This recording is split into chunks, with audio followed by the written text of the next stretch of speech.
Everybody, I am Milt Wakschlag, Rabbi Wakschlag, and everyone is free to refer to me or call me when you're speaking to me in any way you wish.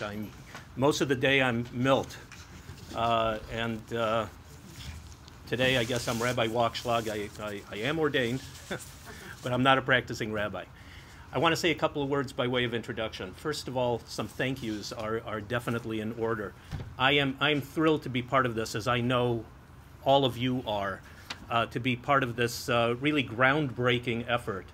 And we have a few people to thank. There is JOFA, one of the sponsors of the event, and very important to recognize their part in guiding this and in the inspiration for this kind of event, and the synagogue itself, and offering a great location for our Beit Midrash today.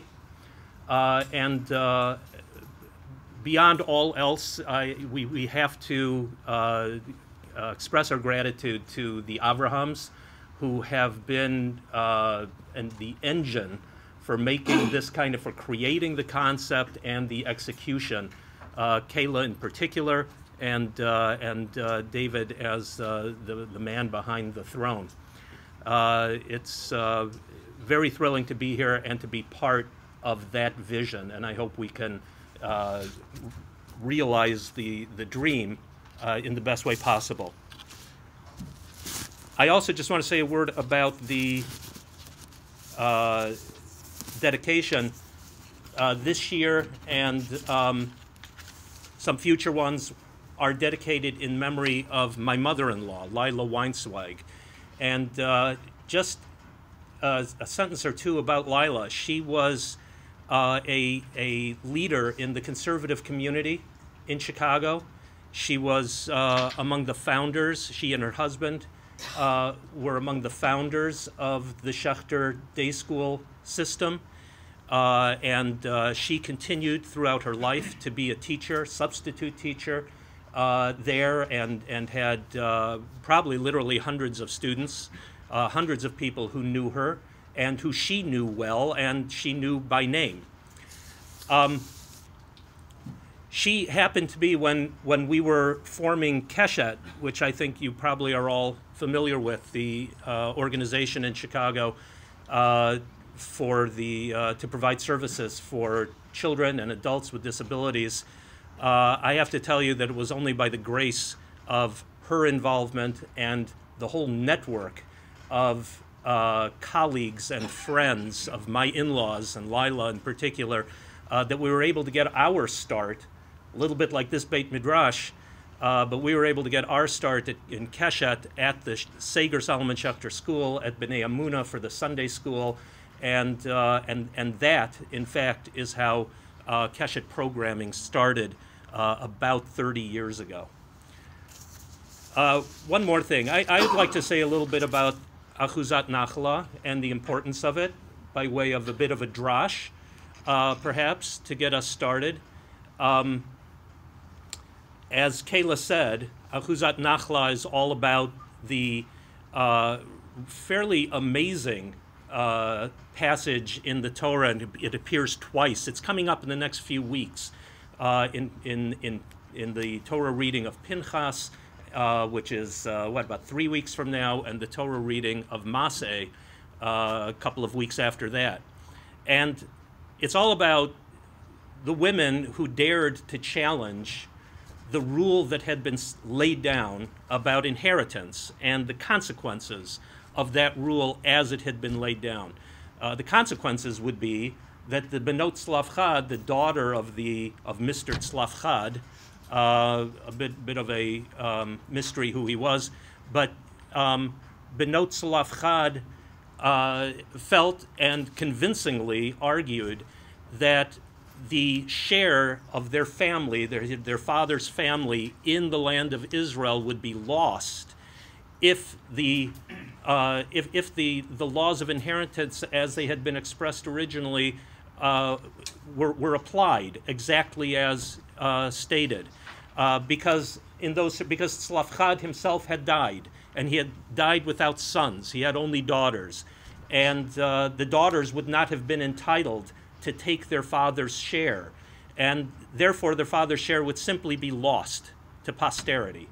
And they were able to convince Moshe to take the question to God himself, and God's remarkable reaction was Kain benot tzlavcha dovrot, to me a ringing endorsement that's unparalleled elsewhere in the Torah, except in the next segment of the story in the benot tzlavcha, but the endorsement from God himself, Kain benot tzlavcha dovrot, the daughters of tzlavcha speak correctly, and then ordained that the rules of inheritance should be clarified in a way that allowed the women, in the absence of sons at least, to be direct inheritors of their father's portion. And they got this Ahuzat Nahala, possession of heritage on their father's side.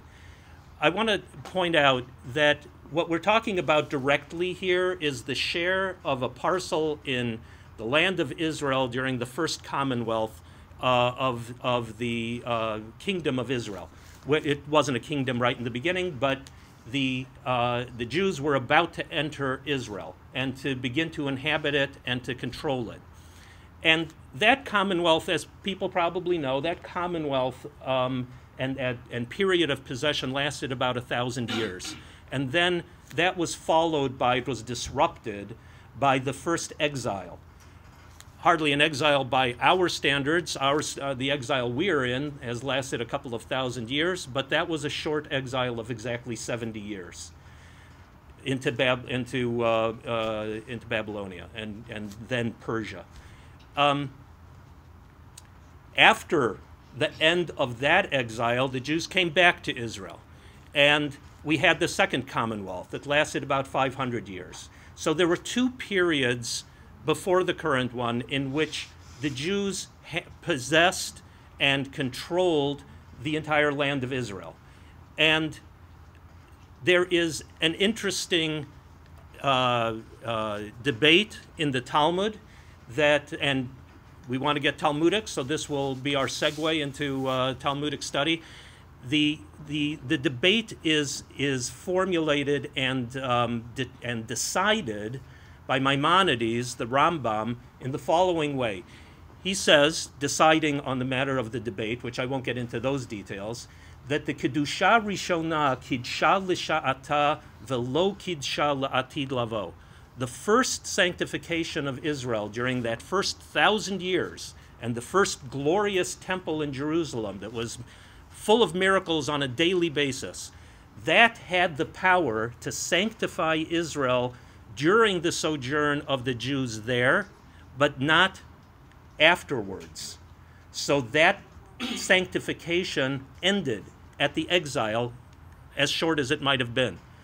But the sanctification of the land of Israel the second time around, Kidsha L'Sha'ata V'Kidsha L'Atid Lavo, and it had the effect of sanctifying the land of Israel permanently, everlastingly, to this day and beyond.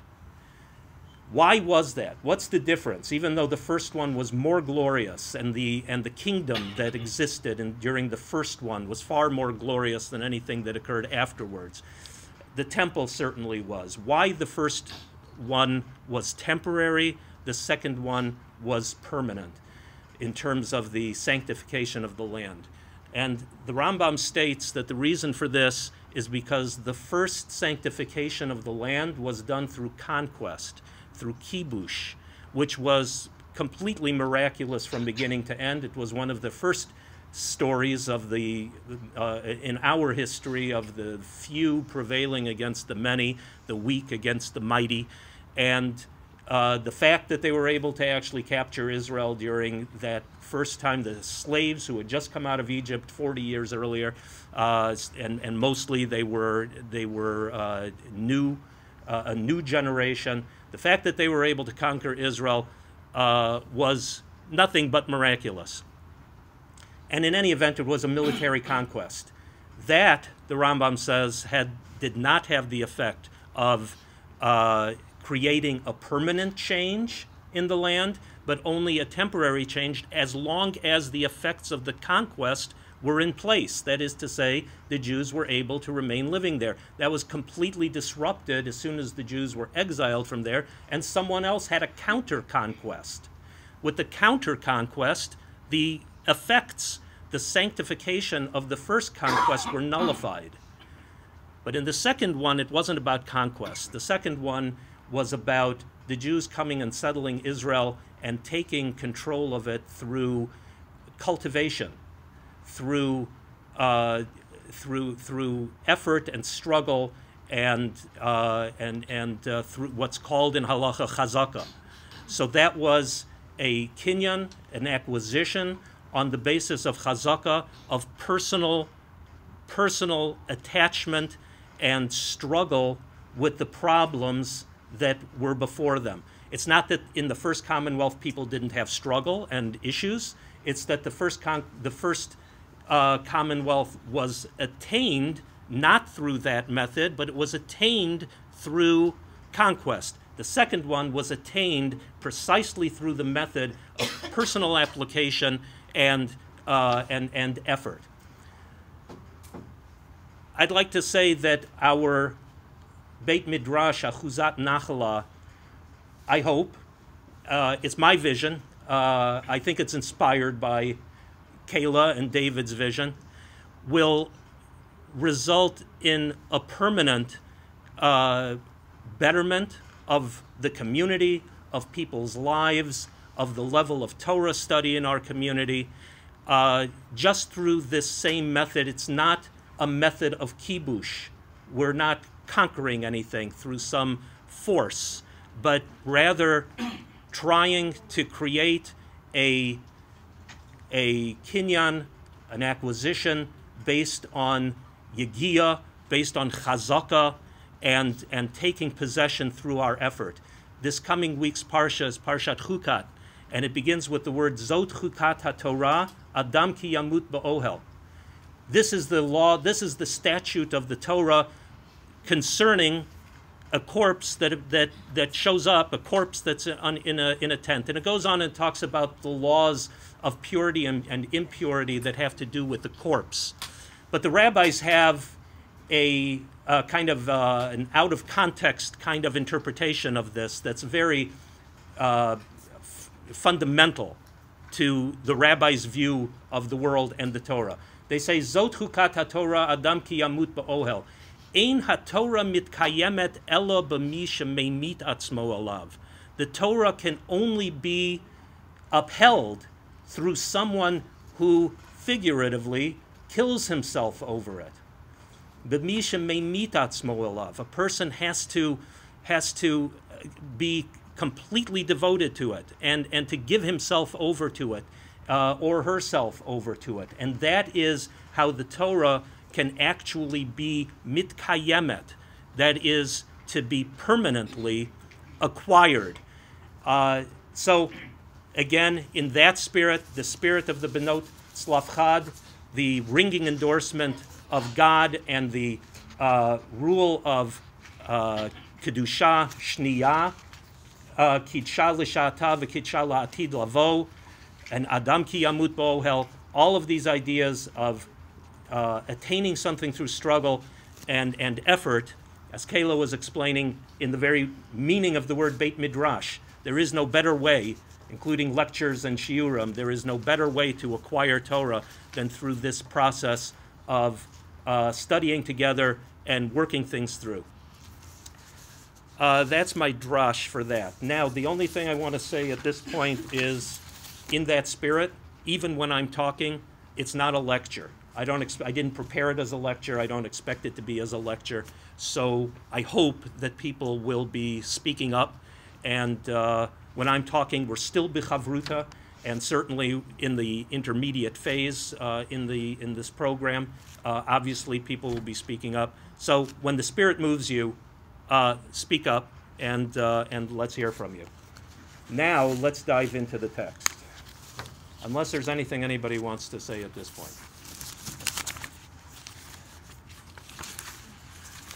Okay. What we're going to do, yes. That's what I'm going to do. If I understand you, yeah. You seem to know what you're doing. Only because you told me before. Okay, so we're going to dive into the text. Yeah, and what I was about to say, which I think, Kayla, is what you're getting at. We're going to look now at the text designated I, number 1, and read that, discuss it a little bit. I want to raise some questions. They're actually contained also at the back on page 4 and at the end of this of the study sheet, the source sheet, and they're kind of questions that I hope to discuss. And of course, any other questions or points of discussion that people have are welcome and invited. The first text that we're going to be looking at is a very famous text from in Talmudic studies from the chapter called Chelek. It's called Chelek because that's the most prominent word in the beginning of this text, and it's towards the end of tractate Sanhedrin. Sanhedrin is about courts. It's about judgment. It's about punishments, penalties that are exacted by the courts for violations of law and for civil matters. Sanhedrin is less about civil matters than about other kinds of violations of law, ritual law, and so on. And essentially, this comes at the end or towards the end. There actually is some debate about which chapter Chelek should be in Sanhedrin, whether it's the 10th or the 11th. It appears differently in the Jerusalem Talmud than it appears in the Babylonian Talmud, but in any event, the words are the same. The idea is, I think, the same wherever it appears. And you may recognize this, and frankly, it's the reason it's here. When I will be delivering these shiurim or organizing these shiurim, we're going to be focusing on Pirkei Avot, on ethics of the fathers and topics in that. You may recognize the first part of this text as coming from the introductory passage that we recite in the summer recitation, the traditional summer recitation of Pirkei Avot. Without further ado, let's get into it. Kol Yisrael yesh lahem chelek la'olam haba. All Jews have a chelek, some portion, in olam haba, in the world to come. Now, what is the world to come? We're going to have to play with this concept a bit as we go through the other texts. But the world to come can mean a number of things. The two most prominent possible meanings are paradise, what we call paradise, or sometimes the olam haneshamot in rabbinic literature, and that is the afterlife, if you will, that where we expect to get the reward and punishment, the ultimate judgment for the conduct of our lives. In my notes at the end, I call that paradise, but it's it's that spiritual world where our immortal souls go to rest for eternity. Another possible meaning of Olam Haba, and there's good reason, as you'll see in a moment, to think that this is really what's meant here, and some commentators think that it is what's meant here, is the doctrine of resurrection that is a rabbinic doctrine and called Techiyat HaMeitim in Hebrew, and it's a doctrine that that states that there will be a universal resurrection of the dead, essentially universal, but you'll see in a moment that that's exclusionary to a certain extent. It's for people who deserve it, essentially, but from all times and all places, we'll have Techiyat HaMeitim at the end of times. So that's another meaning for Olam Haba. There are other possible meanings. In Tanakh, in the Hebrew Bible, word like Acharit HaYamim is often used. And Acharit HaYamim can have an additional meaning. It can have those meanings too, those eschatological meanings, as end of days, end of history kind of meaning. It can also mean towards the end of history. Acharit HaYamim can mean in Tanakh the times of the Messianic age, and even immediately before that, or in Tanakh, finally, it can also mean just in a while, down the road, acharit hayamim, after some time. In any case, Kol Yisrael yesh lem chelek liolam haba. Shenamar, as it says, how do we know? Because the verse in Isaiah says, Va'amech kulam tzadikim, I'm on the third line of the first box, La'olam yirshu aretz, Neitzer mata'ai ma'aseh yadai lihitpa'er. Beautiful tribute to the Jewish people. That Amech, your nation, that is the Jewish people, are fully righteous and will have an everlasting inheritance of the land. Interesting tie-in with Ahuzat Nahala, by the way, but that's just a footnote. L'olam yirshu aretz, they will have an everlasting inheritance.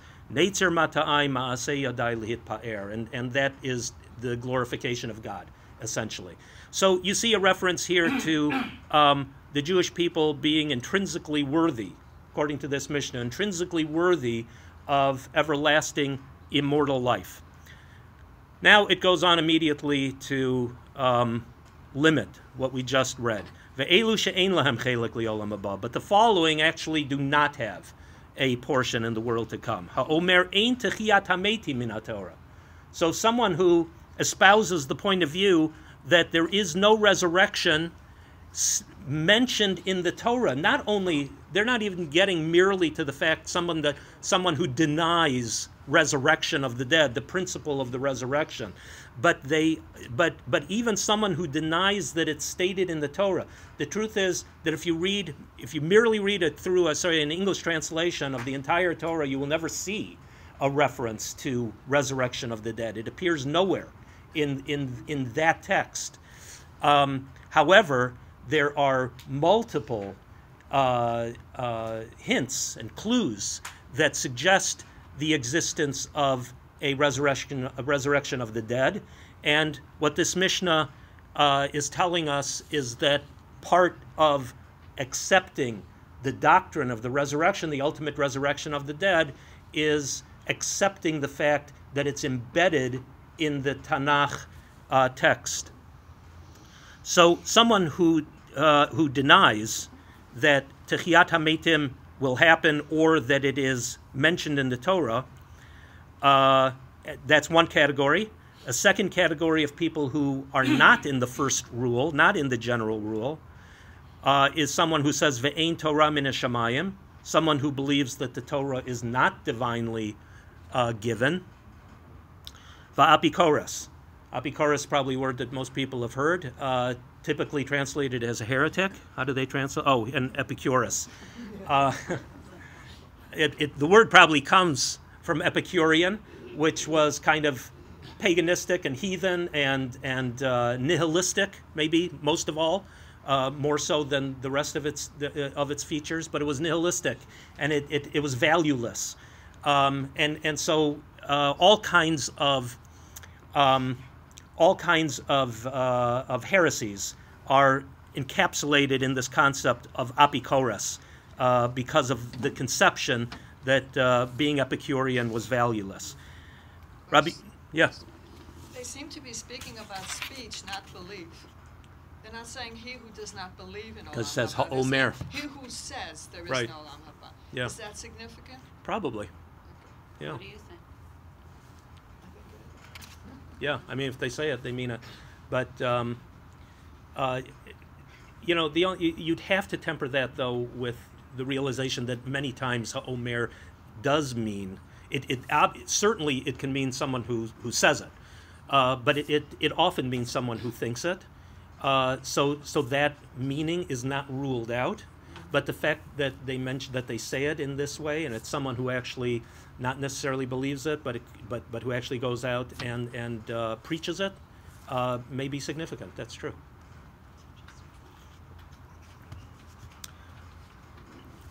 Rabbi Akiva Omer, Af HaKorei Bisfarim HaChitzonim. This is an interesting one. This is kind of the source for sort of an ultra extreme point of view that secular studies are absolutely prohibited to an observant Jew. So this is the statement of Rabbi Akiva, that someone who reads Sfarim Chitzonim, which in a very broad sense can mean anything but the Torah. But there's obviously much discussion about that through the ages. This isn't only a modern concept of receiving secular education, but through the ages, and even Maimonides obviously read Aristotle and the philosophers. V'halochesh al hamaka v'omer kol hamachla asher samti mitzrayim lo asim alecha ki ani rofecha. That's basically someone who resorts to magic and incantations. And Abba Shaul omer af hahogeh et Hashem ba'otiotav, and someone who actually pronounces, as it says, who utters the hidden name of God. Interesting, by the way, in your point about omer, hogeh means specifically, well, hogeh actually also has that ambiguity, because hogeh can also mean to think. But this rule doesn't apply to someone who thinks, so it may be that he's differentiating hogeh from omer and assuming that omer actually does mean thinking, and he's using the word hogeh to mean someone who pronounces out loud. Let's talk about the questions, because I see Kayla coming to shut me down here. Yeah? Yes, sir. So one noticing about this, it starts out saying everybody has a part of the world to come. Then it's like, well, not really. And then they list these categories, and most of them don't sound like horrible things. People do some of these things. So Yeah. you end up with very few people according to this who really have So, well, let's thrash that out during the Beit Midrash period. Those are great things to be talking about. I just want to guide you a little bit on some. I mean, this not really guidance, just topics. I'll give you a topic to talk about. Talk amongst yourselves. Talk amongst yourselves, right? Exactly. You're going to see after this. You're going to see many texts on other approaches to the world to come and what gets you in there. And this point comes up even more. The point that you just made comes up even more conspicuously there. It's like there are some pretty pedestrian things, or what appear to be pedestrian things, that sort of capture the world to come for people. So pay attention to those and how these various concepts may interact. And I'll see you in, I don't know, about a half an hour. Sounds great. Got to.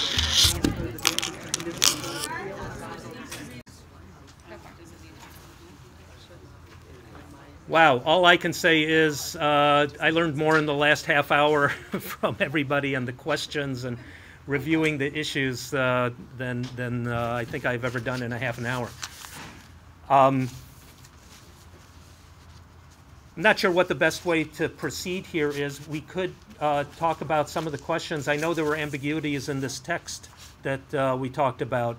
The one about the eulogies seemed to be of concern to a lot of people, and some of the others. I should have taken notes, and we could talk about that. But maybe instead, why don't we go to the prepared questions and elicit any kind of comments that people may have about them.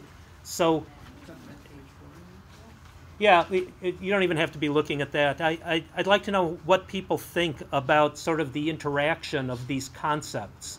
We have the concept of sort of a guaranteed place for Jewish people in Olam Haba that we read in the beginning.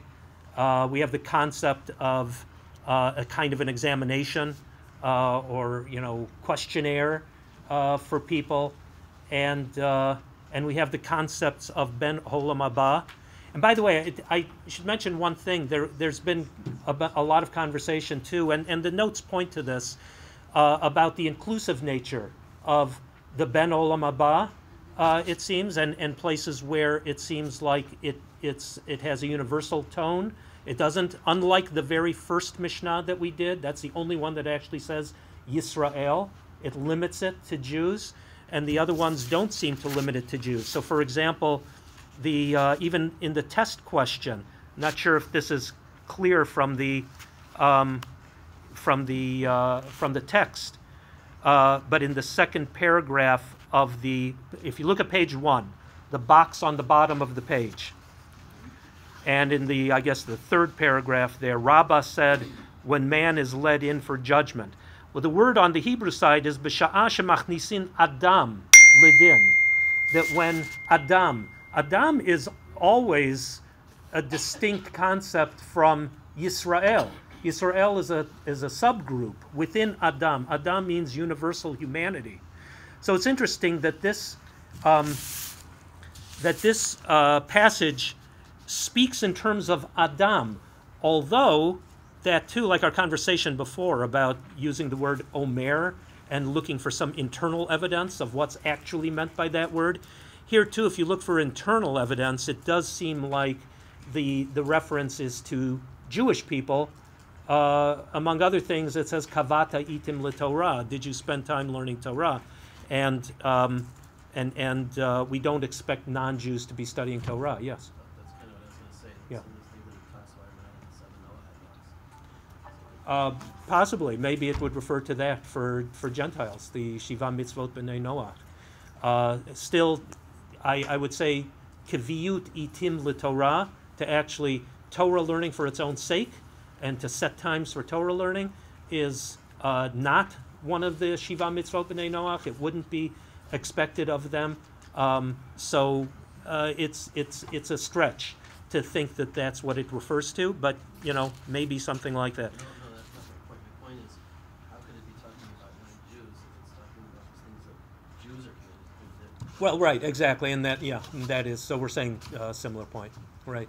That's not the first question, which is always so fascinating. Yeah. The first thing is not talking about your belief in God at all, but how you Right. behave. Yeah. And that in itself is a universal ethical idea that can be applied to everybody. Absolutely. And I think what you see all throughout here is that they're trying to make as many possible access points for as many people as possible, in however they want to conceptualize it. Yeah. So that everyone will get there at some point in time. Some might have what I call like an I-pass, like they get go right away, straight there, no lines, no waiting. Yeah. And some are stuck online, and that's perhaps this idea that you have of the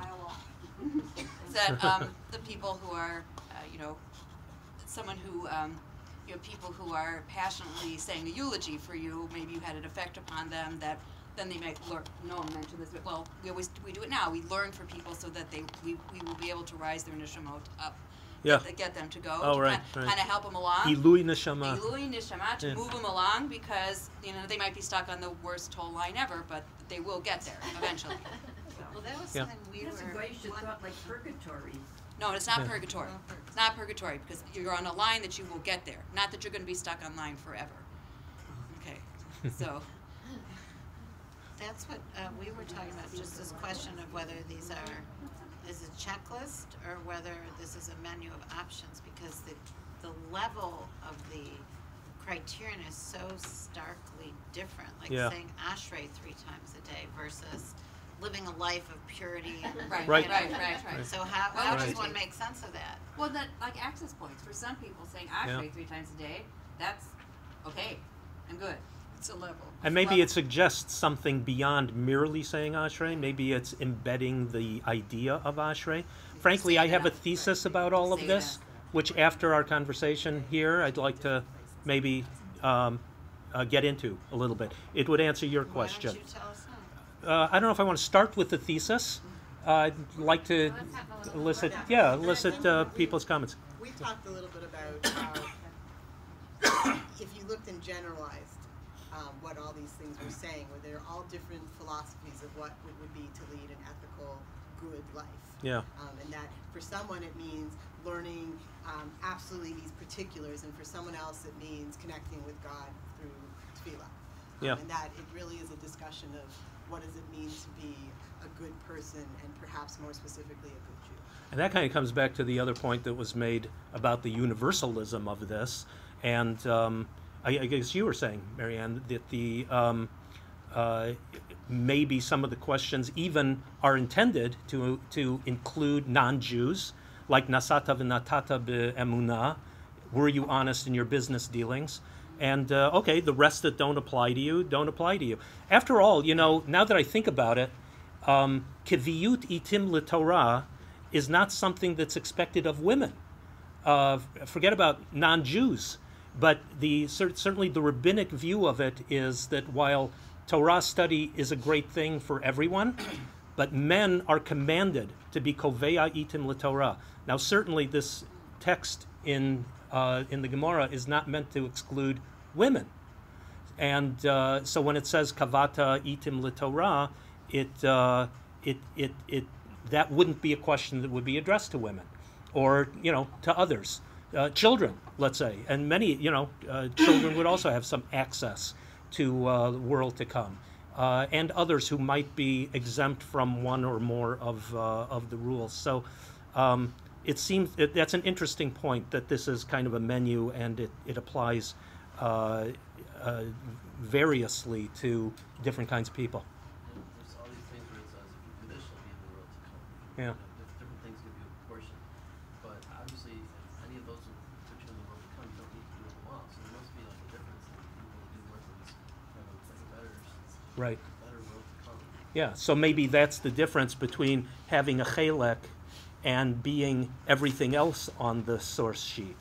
Having a chelek just means maybe you just get a minor, not prime real estate kind of portion in the world to come. And if you want something better, you've got to do better. And maybe that also means that the first source we have is not exclusionary. It's not only about Jews. Kol Yisrael Yishnam Chelek L'Olam Haba.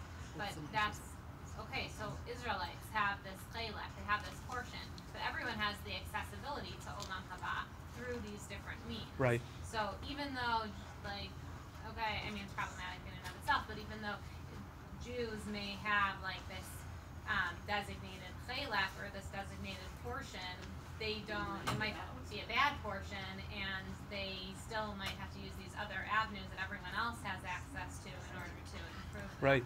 And from this discussion, I also realized that maybe we should have added one more text, which is the text of Chasidei umot ha'olam yesh lahem chelek li'olam haba. So we have an explicit principle that at least Chasidei umot ha'olam, the pious among the non-Jews, do have the same thing that Yisrael has. Yisrael is guaranteed. For non-Yisrael, you have to fall into this category of Chasidei umot ha'olam, but then you qualify. Sorry? Even a Shivcha Kananit, but she qualifies because she's in Israel. That was the point. Bruria is an example that she was smarter than her brother, and they all had to admit that she was a person of great wisdom. Right. So, Yeah, she probably could have passed this test of Kavata Itim LeTorah. another thing about these different categories, many exams for certification, they work two ways. That there are different categories, and you must pass each one of the categories. There's other accreditation that you get a final score that you pass. So you may be weak in one area but strong in another, but you pass. So the same thing about all these different categories. If you're stronger, let's say Umos Ha'olam, if they're stronger in Tzedakah, will that tip the scale for them to pass through a general at the general end Right. of the thing? Right. Maybe so. Yeah, Exactly. So it's not carved in stone that you have to pass each Right. section. Right. You may be good in one and weak in the other and still pass. And maybe even for everybody, along the lines of what you're saying, maybe they're not equal questions for anybody. Maybe some get more points than others. Depending on your situation, how hard it is Right. for you to do that. Yeah, Like right. they say that somebody who is a convert gets more reward than we do because it's a lot of hard work for them. Yeah, So, Right. flexibility based on your situation maybe. that's right. It I'll- also says V'sha'ah shemachnisin adam ladin, a person, a man. Exactly. We're Human. not talking- it's not Humankind. It's not a Jew. It's not a moment a Jew comes into this moment of judgment. When a man comes to, or a person comes to this moment of judgment, like these questions, and these are examples. I think the Gemara is giving us examples of questions. So these people, whoever they are, Jews, non-Jews, are being judged based on different criteria that apply to that individual. Right. Yes. So, at the end of that same text, it seems that the primary criteria is faith, is fear of God. That right, it's good, it's ideal if you learn all the seders of the Mishnah and that you learn from your born a Jew, but the most important thing is that you have your Hashem. And then in the next source, we have a bunch of like free passes. Like you did this, you go straight. And I think if you consider the texts in light of each other, then what we noticed was that these texts could just be, these ideas could just be the means to the end of your Shemayim. They all contain a portion of praise, a portion of supplication or appreciation of God. And then there's an element of reinforcement. You do it 3 times a day. And then, although this is something, say Ashrei 3 times or be so Echdulat to Tefillah, it's something that you ask something of God, you thank God for taking you out of Egypt, and it becomes a part of you. It builds your character. It sharpens your identity, and then that makes you someone who is more ready to enter Olam Haba rather than, just like a free pass. Right.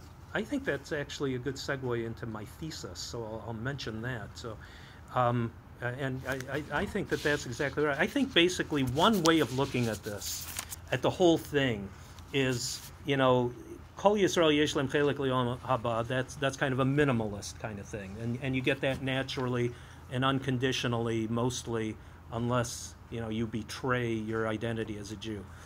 And the rest has to do with having a better portion. It's whatever a better portion means, and we can't even imagine what that possibly means, but a better portion. We can imagine that some Jews don't deserve the same kind of portion that Avraham Avinu had. So there's got to be some kind of gradation there. How do we achieve the gradation? What is the gradation? So we have these 6 categories. My thesis is that you can plot a sort of a chart indicating where these Ben Olam Haba attributes fit into the questions in the test, which I think is what you were getting at just now, something like that. And so, for example, what are the 6 questions? Nasata v'natata be'emunah. Did you conduct business faithfully? One big theme of the Ashrei, which is one of the largest, one of the biggest questions here. Why Ashrei 3 times a day? What about Shemona Esrei 3 times a day? The Amidah prayer, or Shema, Yisrael, they seem to be more important. Why Ashrei 3 times a day? That makes you a Ben Olam Haba. The thing about Ashrei is it talks about sustenance in the world and God's provision of sustenance in the world. There's a key sentence in the Ashrei, Poteach et yadecha umasbi'a l'chol chai ratzon. And what the rabbinic literature draws from that, having nothing to do with this discussion, what it draws from that is that it dictates a consciousness that a person has to have, that sustenance is actually taken from God, and it all belongs to God. To me, the whole discussion about that, and there's more to say about it, but I just want to sort of describe the basic approach. The whole point about the Ashrei being Ben Olam Haba is that it ties in with the very first question that's asked when a person comes to judgment. Nasata v'natata be'emunah. Another way of saying that is, did you internalize the message of the Ashrei? And then another one here is Kavata itim l'Torah. Did you establish specific times to study Torah? Well, doesn't that work so well with the concept of Kol hashoneh halachot b'chol yom muvtach lo shehu ben olam haba? That somebody who every day makes a point every day of studying the halachot, that person is a ben olam haba. In what way is he a ben olam haba? That person is a ben olam haba in the sense that he was koveya itim l'Torah. He can answer question number 2. And that's all the person is saying in the Gemara that says, Hashoneh halachot b'chol yom. It doesn't have to be Shoneh halachot b'chol yom, according to this thesis. It can be Hakorei psukim b'Torah b'chol yom. The point is to be able to answer positively the question, Kavata itim l'Torah. And this is one way of doing it. One of my favorites is, there's Asakta b'Pirya v'Rivya, and then Tzipita liyeshua. So did you anticipate the ultimate redemption by God of the Jewish people? And to me, that's what the whole segment in Brachot, I think the whole thing on page 2, about connecting geula to tefillah, to having this hypersensitivity to geula,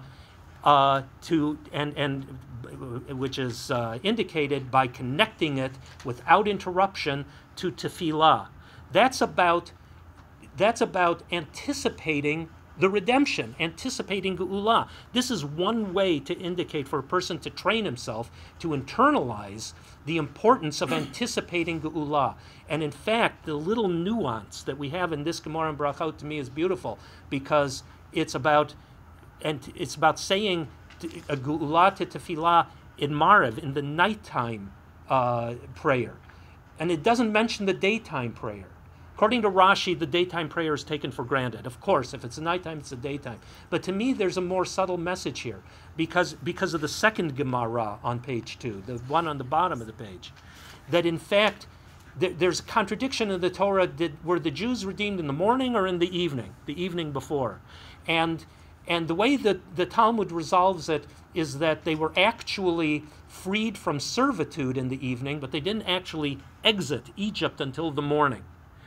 What was happening during that period, that nighttime period? There was intense anticipation of the Geula, of salvation, of exodus from Egypt. Things were radically changing. And I think that's why who was Rabbi Yochanan, or I may be misquoting, but whoever it was, I think Rabbi Yochanan, who said that if you connect Geula to Tefillah in the nighttime service, that will make you internalize the message of Geula, and you'll be able to answer the question, Tzipita li Yeshua, and so on and so forth. I'm just going to mention also, by the way, I should have said this before, these are almost all of the instances where Ben Olam Haba are mentioned in the Babylonian Talmud, in Talmud Bavli. It's actually mentioned hundreds of times in different contexts all throughout rabbinic literature. I don't have a way of getting a handle on the hundreds of ways that people have used it. But kind of in our tradition, sort of the purest form of the expression is the way it appears in the Talmud Bavli. And so I'm focusing on those, and I think that those can be made to fit nicely into the 6 questions that are asked of every person, and that's why they sort of play off of each other. I got to ask you something that I only know of one remez that Yaakov says he's going to go to Sheol. What are the different remezes that we have that may make us understand that the Torah itself, like about resurrection, you mean? Yeah. Because we're saying here, pay attention to Yeshayahu and Akiva, that they are poskim, that we have to believe in Olam Right. Haba. I'll mention 2 things in that we regard. need to have something concrete in the... Right. So one thing is very well known to everybody. We have the Shira al Hayam. Az Yashir Moshe Uvenei Yisrael et Hashira Hazot. So literally what that means is, at that time, Moshe and the Bnei Yisrael will say the Shira. But of course, what do you mean in the future? This seems to be a historical event that occurred in the parting of the Red Sea. The Talmud takes it to mean, to be one of the remazim, that there will be resurrection of the dead. In some future time, what the Torah is telling us, and we have to take it literally, in some future time, Moshe and the Bnei Yisrael will sing this praise before God. Now, if you want more, there's a long list of remazim all over the Torah to resurrection of the dead, to Chiyat HaMetim, and you can find it. It's right here, actually, the English Art Scroll Talmud on Sanhedrin, the 3rd volume of Sanhedrin, and the Art Scroll thing. Look in the 11th chapter, and if you read through that, you can read through it in English, and it'll give you all the ramazim that the rabbis had for Techiyat HaMetim min HaTorah. You mentioned the evening versus the morning. I had that same question in learning, and then I just thought of something as you were talking. Yeah. That if you say to Mari the earliest opportunity, or you say the Shema at the earliest opportunity, then that guarantees that on the day that you die, you said Shema. Yeah. Right. Grab it. Right. Okay, I want to thank